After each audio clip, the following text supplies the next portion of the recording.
What we have here, ladies and gentlemen, is the Ferrari F8 Tributo, a tribute to nearly 50 years of magnificent V8 powered mid-engined Ferraris, starting with the 308 GT4 in 1973 and including such models as the 308, the 328, the 360, the 430, the 458 and the 488. But I'll do the full history in a minute. And who knows, perhaps in 2023, on the 50th anniversary, this will be the very last year of the Ferrari V8. Because of course the future will sadly be V6 hybrids and electric. Which means we'll almost certainly be eating soy steaks, wearing hemp jumpsuits and calling each other eh. But right here, right now, we have the most powerful V8 engine fitted to a non-special series Ferrari. I'm going to find out whether the F8 is just a Pista with a F40 rear screen, what it's like to drive, its history, and is it a fitting end to Ferrari's V8 lineage. But right now, the sun is out, I've got the keys, and owner Vincent has said I can have as much fun as possible in this blue Corsa example. So that's exactly what I'm going to do. Welcome to the Car Guys and welcome to Ferrari's F8 Tributo.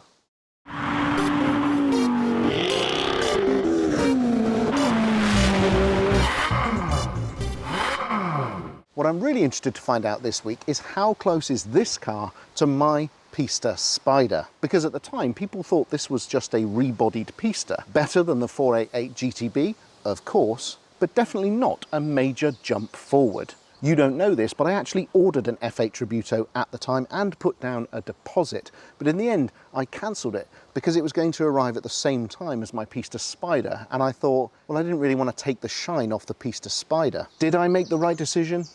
Let's find out. Now let's take in all the details of this wind tunnel sculptured in-house Ferrari design.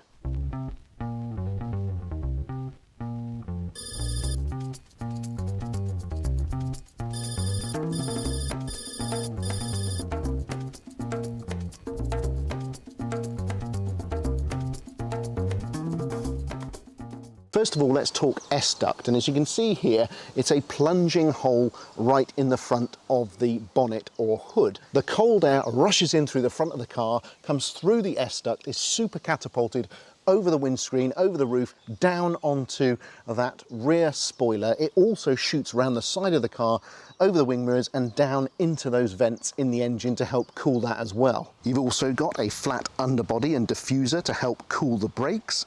Vortex generators under there help suck the car to the road, and the rear diffuser is active and adjusts to change the airflow. The newly designed air intakes at the rear and radiator positioning at the front were derived using 488 Challenge technology, and they improve cooling. Ferrari has really perfected the ability to use every part of the air to its advantage. And how about this? New compact LED headlights have also got brake ducts in the top of them incorporated, so the cold air comes in through here and through here in order to cool the brakes of the front wheels and generally improve the airflow. See, one of the Tributo's best features is its ass. It's a good one. You've got this completely redesigned and wider rear spoiler. You've still got this active business that goes on under here, and you've got an active diffuser as well to change the airflow at speed. I love the fact that it's got 4 tail lights in a tribute to the 308, and I just think that the back of this car looks magnificent. You don't have the little horse sticking out over a bit of bodywork like you do on the Pista. This car's got 2 polished steel exhausts rather than those black ones that are an optional extra, and I just think it looks fantastic. If anything, this is a much nicer rear end than the Pista Spider. The car has the latest Ferrari F1 tech, including Ferrari Dynamic Enhancer Plus, FDE, that adjusts the brake pressure to all the calipers to give you more feel. But this is the bit I really like. This nostalgic nod to the F40's rear Lexan screen. As you can see, it's Lexan, it's plastic, it's open to the elements. You've got 3 cuts through the rear screen. You don't actually get this on the F8 Spider, which is why I think it's a far less interesting car. I just think this is a superb, clever touch because, of course, this is a Tributo. It's meant to be a tribute to all of those mid-engined V8 cars. Now, there is no word as to whether Ferrari will actually make a hot version of the F8 Tributo. The smart money says no, this is it. This will be the last one, along with the F8 Spider. And given the performance of this car, it is hard to see how they could possibly make it more powerful. So here we are inside the F8 Tributo cabin, and of course it's very familiar for anyone who's been in a 458 or a 488. This is of course a bit of an evolution. You can see Vincent's gone for the comfort seats, so we haven't got sort of super sport seats or Daytona buckets in here. We've got cruisy seats for those long distance journeys. We've got that wonderful view through the viewing window back to the engine. However, unlike other Ferraris, because the engine sits so low, you can't actually see it. The viewing window is only a viewing window for you to be able to see the Lexan rear screen and a few of the tubes, but not the actual engine itself. So really, Ferrari could have done with dropping the sill on this rear window so that you could really get a dramatic view of the engine. I think they missed a bit of a trick there. So inside you can see it's quite tastefully spec'd, very similar to the launch edition. We've got black leather pretty much everywhere, blue stitching to match the blue Corsa exterior. There's carbon fibre in here only where you very much need it, so on the steering wheel itself, which is a really good option, and there is a central stripe through the dashboard that's carbon fibre. And you've got those three familiar buttons: reverse, changing between auto and manual modes, and the launch control button, as well as the hazard warning lights. Window switches are now down here, and you've got a big old dish here for putting all your keys and your tracker fobs and your phone and things like that. And one of the things you notice straight away is that the steering wheel has changed. It's smaller than the 488 and a little bit thinner. So it's actually quite an attractive, grippable shape, this. You've also got things which jump out immediately. The new and improved raised and chunky indicator buttons. You've got the new and improved headlights, which is a bizarrely shaped rocker switch, which is probably going to take some getting used to. We've got the Manettino, of course, the newly designed one, and a little teeny tiny engine start-stop button right here. This is noticeably smaller than other Ferraris, but the overriding impression really of this steering wheel is there's a bit too much going on. There's an awful lot of controls packed on here, because this has got 1, 2, 3, 4, 5, 6, 7, 8, 9, 10 buttons or controls on it, and the change-up lights. But because it's smaller, it does feel pretty good. Veterans of 458 and 488 and 488 Pista will recognise that Ferrari still has the most annoying controls ever to operate the two TFT screens either side of the rev counter, which is a series of twistable controls and buttons and button presses. Really, to try and select anything on the move is borderline dangerous, so I advise anyone with one of these or the previous two cars to get everything sorted before you start moving. And obviously, because we've got the comfort seats in here, we've got the memory buttons for the seats here incorporated into the door, along with the petrol fuel filler cap release and also the front boot release as well. And to open the engine cover, you've actually got a lever down here in the sill of the car, and that goes all the way back really to the 308. The overall feeling in the cabin is one of solidity and style. Ferrari has really nailed the interior quality, the use of materials, the design. They managed to incorporate the vents into the dash. It sort of looks like an alien spaceship. It really is super cool. And then up here we've got those controls you use less frequently. You've got the start stop, obviously, which you have to turn on now every time you drive the car. Drives me absolutely bonkers. So you start the car with the remote key. Remember, you don't have to plug them into the dash anymore. So you press the engine start stop button once and you can hear the car come alive. And the first thing that comes up, unlike the Pista, is quite the most ridiculous disclaimer that I've ever seen in a car. It looks like it's a page of A4 warning you that anything you do with this car is your responsibility and in no way can Ferrari be held liable for it. I just find that crazy EU nanny state nonsense. But every time you start the car, you've got to say, yes, okay, I understand that cars can be dangerous. Ridiculous. Now, modern V8 mid-engine Ferraris have always had quite generous boots, quite surprising really for the size of the car. So let's see if the F8 Tributo is the same. And yes, it is. Although it's significantly tighter than the 488, you can see there's a decent amount of space there for bags. And also, if I'm not much mistaken, despite the S-duct, you can also get luggage pushing right into the nose as well. So you could easily get a couple of big soft bags in there, or one hard case and one soft bag. So there we are, folks. This is the last ever Ferrari mid-engined V8, a tribute to every car that has gone before it since 1973. This is the 3.9 litre twin-turbo V8. And just look at how low down it is in the chassis. It's a dry-sumped engine, of course, but my goodness, look how far down it is. When you consider that that's the top of the car, and as you come down, there's the top of the engine. What is clear is that this is essentially the same engine as the Pista. It's got the same titanium connecting rods that were an upgrade to the 488 GTB.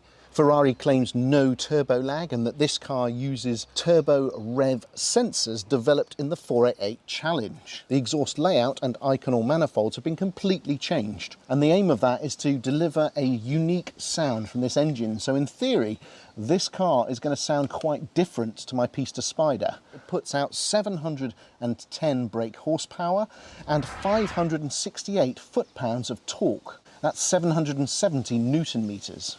So that's bang on the Pista numbers. But what about the performance? Well, actually the F8 Tributo is a tiny bit slower than the Pista, but in truth that looks like internal politics more than hard engineering. Here's the comparison between the two.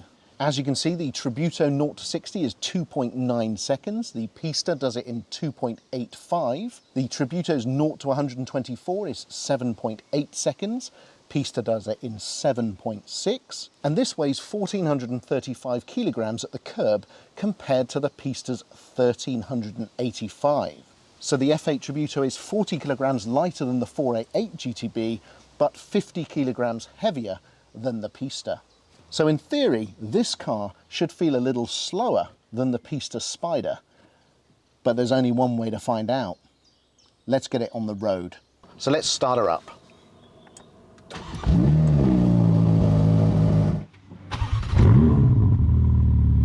And as you can hear, that's quite an angry noise.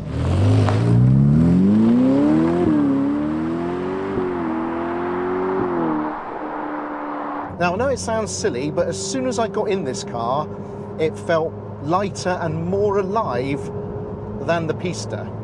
And that doesn't really make any sense considering that this is a heavier car than the Pista, but I think it's to do with the steering and the size of the steering wheel. But this does feel instantly more alive, and it does feel like it really wants to go. To me, the steering is a little bit quicker, the rack is a bit quicker on this car than the Pista, and my goodness, this blue Corsa paint on this sunny day is working. Now, anyone who's driven a 458 or a 488 will feel completely at home in this car. Everything is familiar, well proven, and it is a very usable supercar. You could quite happily drive it anywhere, any distance. It would perform, nothing would go wrong, nothing would fall off. They've really nailed the cabins in these cars. It's the way you control the screens, yes, horrendous, but I'm not going to keep going on about that. We'll just take that as given.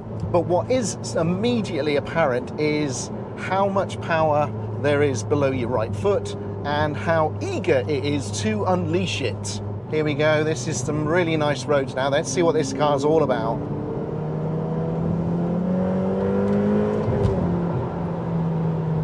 Yeah, there's a lot more swishing from the turbos going on behind my ears. Oh, wow, but the steering is fantastic in this car. Whoa. Tight left bend, here we go, let's attack this one. Oh, yes, yes, yes, yes. Very good, another one, pull on, hard on the brakes, dab, then in, then blast through it. My God, the thrust you get from this thing, the responses are instant. Turn in is electric. But actually, I have to say, the swishing gets surprisingly annoying surprisingly quickly. It sort of feels like there's just a hose squirting out the back of the car, because it's not a natural noise that you would associate with a Ferrari. Looking out through the Lexan rear screen, I can see precisely nothing. One of the louvres is right in the middle, and it sort of wobbles around like the mouth of a basking shark. It's constantly going like this. It's like having Mick Jagger in the back. The problem with that is it's exactly where cars behind are, so it's actually a little bit distracting.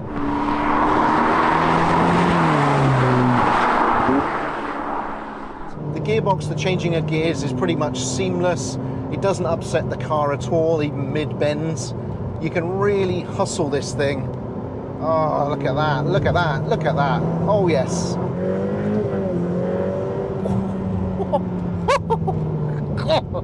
God, dear.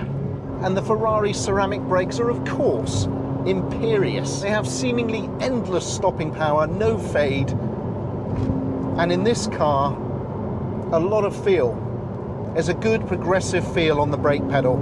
It's just got that point and squirt feel that you get in really good Alpine cars. You could really feel you could attack some roads and just bang between the corners.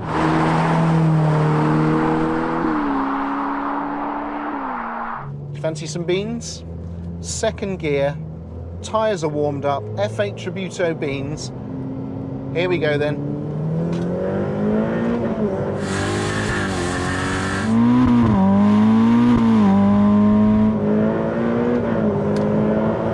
Oh!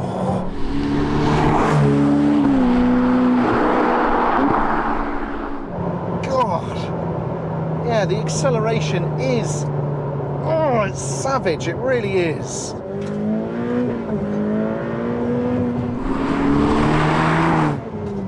Oh, Christ. This is a nuclear warhead on wheels. You've got to have your wits about you with this car, honestly. I think you need to have your body full of stimulants before you get going on this. But just the grip is fearsome. Yeah, I mean, modern Ferraris, they just blow your mind, don't they?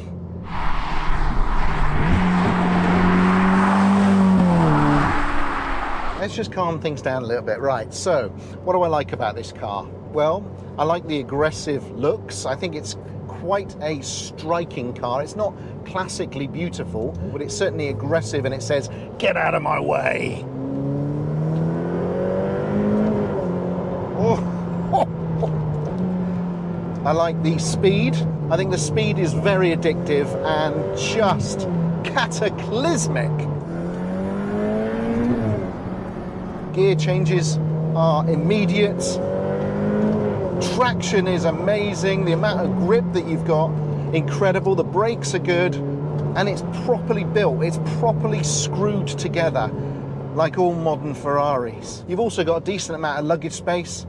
You can grand tour it. It quietens down. It becomes a little bit more civilized. So really, it's the complete package. It's a great all-round car. If you got one, you would not be disappointed one bit.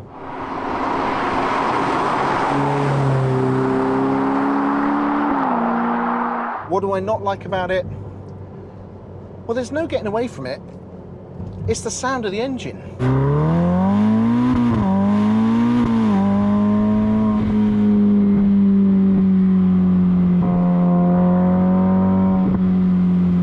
I like the thrust of the engine, I like the drama of the engine, but the actual sound of it, not so much. Ferrari talked about how they had changed the exhaust system in order to improve the sound of the engine. But all I think they've done is added this horrible, weird, swishy noise. Makes it sound even more like a dishwasher. It's awful. It really is awful. You get a sort of noise, but I think if I had a Tributo, I would have to put some kind of Larry exhaust on it, just so that I could hear it and so that it would match the speed and the drama of the exterior. It's the biggest part of this car that I don't like, and it's actually annoying me every single time that I accelerate hard. To my mind, there's way too much on this steering wheel, so I'd much prefer something a bit less adorned. It's just gone a bit too bonkers. I quite like F1, but I don't like it that much. I don't want to be in it every time I drive a car. The indicator stalks on this one are massively improved over the previous cars, so I'm quite happy about that. Not so much keen on the headlight dim and dip controls. That seems like quite an ugly solution, if I'm being honest. The thing that stands out on the F8 Tributo is it's not really an evolutionary jump forward. It's more like a little bit of a tweak and some nostalgic touches to keep the Ferrari fans happy. But I'm not sure really how much of an actual tribute it is.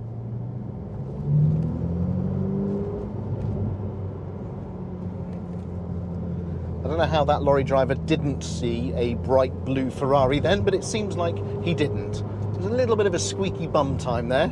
Now, I suppose the big question is, do I regret now not going through and buying one of these? Well, to be honest, the Pista Spider to me is so special that the answer can only be no, I don't regret it, because obviously I'm in love with that car. I think maybe the nostalgic parts of this are a little bit gimmicky. Should you really spend £200,000 plus options on a car just because you think the rear screen looks a bit like an F40? It's not really that sensible, is it?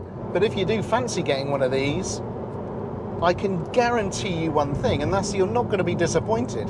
You're not going to be disappointed with the car, but you may well be disappointed with the noise from the engine. So there we are, folks. That is the F8 Tributo, an absolute bonkers fast machine from Ferrari. Is it a fitting tribute to all those V8 cars? Well, I'm not sure it entirely is. It's certainly extremely fast. It's the pinnacle of technology, and everyone always says, what's the best Ferrari? The next one. Big thank you to Vincent, the owner of this car, for letting me drive it. Do I want one of these? To be honest, I think I'll stick with my Pista Spider, but it is undeniably peak Ferrari and a stunning, stunning machine. A quick history of the Ferrari mid-engined V8 then, before I drive off into the distance in the F8 Tributo. It all started in 1973 with the Dino 308 GT4, a 2+2 car demanded by Ferrari's owners Fiat in an attempt to boost the company's modest profits with a more powerful and expensive new model to sit below the V12s. The 2.9-litre V8 engine was the perfect successor to the increasingly outclassed Ferrari V6s. It was compact, had a strong power-to-weight ratio, and therefore gave greater on-road performance. It also allowed Ferrari to charge more for it. Behold, the V8 mid-engined Ferrari was born, and the 308 GT4 lasted until 1980. But no one could guess just how important and special the V8 would become for Ferrari. In 1975, the game-changing 308 GTB Vetro Resina was launched at the Paris Salon. This two-seater mid-engined V8 was designed by Leonardo Fioravanti, who also created the Daytona, and early cars had glass fibre bodies, and this was changed to steel in June 1977 to allow for the introduction of the open-top GTS model. 1980 saw a smaller engined 208 GTB and GTS made specifically for the Italian market to allow for exploitation of a tax loophole. And 1980 also saw the launch of the Mondial 8 and the Mondial Cabriolet, two new transverse V8 mid-engined 2+2s, the natural successors to the 308 GT4. Ferrari needed something more potent to win back customers, so it introduced the 308 GTB and GTS Quattro Valvole QV models in 1982. They lasted 3 years and helped ensure the 308 was Ferrari's most popular ever car. And the 308 formed the basis of one of the most rare and exciting modern V8 Ferraris, the 2.9-litre twin-turbocharged, fire-breathing Group B-derived GTO, produced in 1984 and 1985. Just 272 were made, but it still makes Ferrari lovers go weak at the knees even today. With an engine increase to 3.2 litres in 1985, Ferrari unleashed the new, chunkier 328 in both GTB and GTS forms. And once again it had a bestseller on its hands. People just couldn't get enough of them. Even today, the 328 is highly prized and well regarded among Ferrari aficionados. 1989 saw the announcement of the rakish successor to the 328, the 348 TB and TS, a 3.4-litre V8 with 300 brake horsepower and a beautiful Pininfarina body inspired by the Testarossa. Ferrari began experimenting with other variants and special editions of the 348, and 1993 saw the full-on 348 Spider and also the 348 GT Competizione, a highly prized beast. But 1994 really saw the Ferrari V8 ascend to dizzying heights with the ridiculously beautiful 5 valves per cylinder screaming 355, one of the highest points in Ferrari's modern history. Whether it was in Berlinetta, GTS or Spider form, the 355 was an instant sales success thanks to the introduction of the F1 paddle shift gearbox option, and the 355 is a must for any car guy collection. 5 years later, the bulbous 360 Modena replaced the 355 as the company's V8 flagship, with a 3.6-litre engine putting out 400 brake horsepower. The zenith of this engine was the Challenge Stradale Special Edition in 2003, one of the finest Ferrari sounds ever made. This F430 4.3-litre V8, which boasted 483 brake horsepower, replaced the 360 in 2004, and Ferrari settled into a pattern of launching Coupe, Spider and Special Hot model, which has remained to this day. In fact, the F430 generation added a new category, the Hot Convertible model. In this case, it was the Scuderia 16M. The new V8 in 2009 was of course the 458 Italia, which increased engine capacity to 4.5 litres and added another 100 brake horsepower, taking it to 578. And what a revelation in terms of performance, sound and design that was. The Speciale variant, launched in 2013, is still considered one of the best Ferraris ever made, and it's hard to argue. Then in 2015, the turbo V8 era returned with the 488 GTB, an immensely competent, fast but slightly numb addition to the mid-engined V8 family. Engine displacement dropped down to 3.9 litres, but the twin turbos meant peak power hit a dizzying 660 brake horsepower. And then in 2019, the F8 Tributo was announced. And given the new 296 GTB hybrid is a V6, it really does seem like we could be looking at the end of the V8 powertrain for Ferrari. 2023, the 50th anniversary of that first 308 GT4, could be the final curtain for the V8. Thanks for watching this episode of The Car Guys. I hope you enjoyed my review of the F8 Tributo, and I hope you enjoy the Drive Every Ferrari series.